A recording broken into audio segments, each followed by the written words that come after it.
You ever do that thing where you choose to disconnect from someone and instead of feeling lonely, you just feel relief, peace?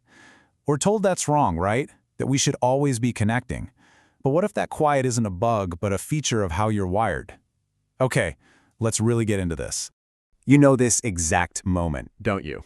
That name pops up on your screen and your whole body, your gut, just says no.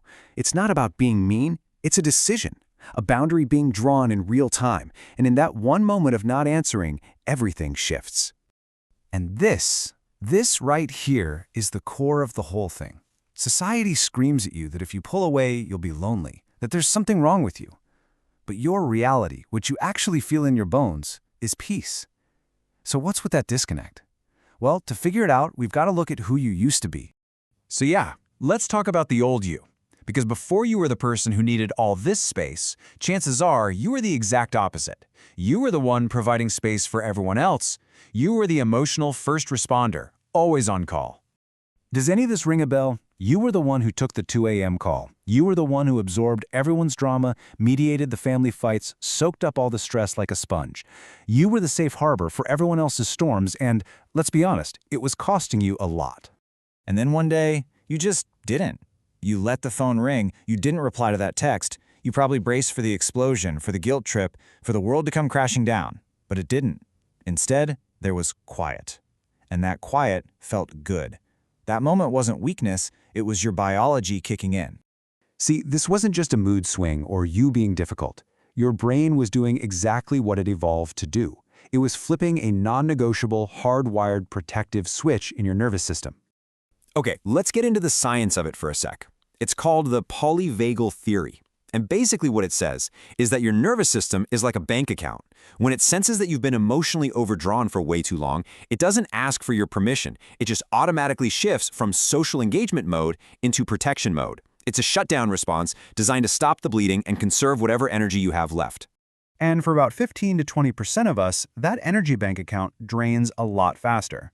This is because of a trait, and notice I said trait, not disorder, called sensory processing sensitivity.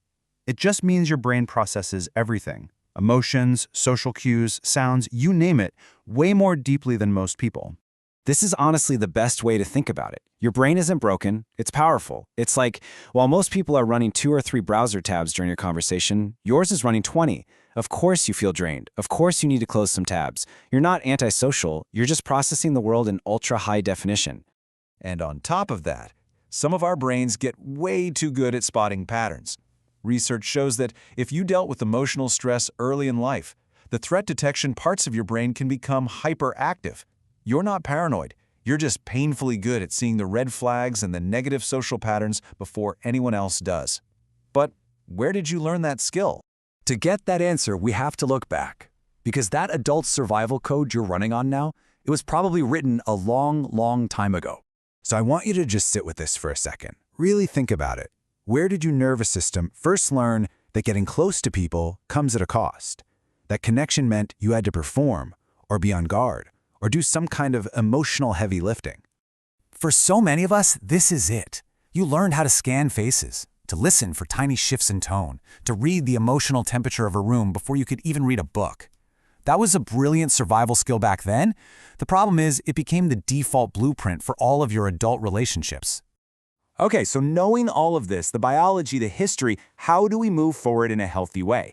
This is where we have to talk about the huge difference between protection and isolation, between boundaries and walls.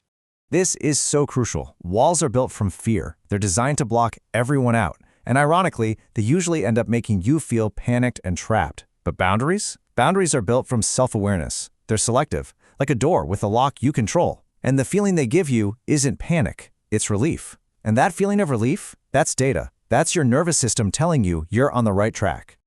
Now, we have to be really clear about something. Complete, total isolation is dangerous. I mean, the CDC found that prolonged social isolation increases your risk of heart disease by a whopping 29%. And it doesn't stop there. That same data shows it jacks up your risk of a stroke by 32%. This stuff isn't just emotional. It's deeply physical. But, and this is the part they always leave out, being surrounded by the wrong people can be just as damaging. The constant stress, the disrespect, the depletion, that's also terrible for your health. So the goal is never ever complete isolation. The goal is discernment. And that brings us to the final and maybe most important part of this. It's time to completely redefine what it means to be alone. This isn't about being lonely. This is about learning the art of solitude.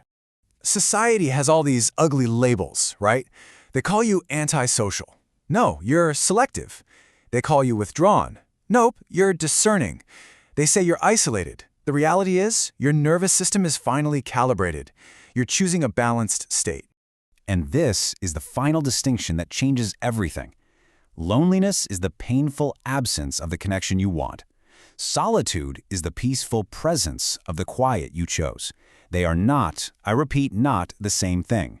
One is a prison, the other is a sanctuary. And if you need any more proof, look at Harvard's massive 75-year-long study on happiness. You know what they found? The biggest predictor of a long, happy life wasn't money or fame or even the number of friends you have. It was the quality of your relationships. 1 or 2 deeply safe, high-quality connections are worth more than 100 draining, superficial ones. So let's end on this thought. The old story that you're running away from people is just wrong. You're running away from chaos, from being overstimulated, from feeling completely drained. So the real question isn't what you're running from. It's what are you running toward? Toward peace? Toward clarity? Toward a version of yourself that can finally breathe? That's not isolation, my friend. That is a homecoming.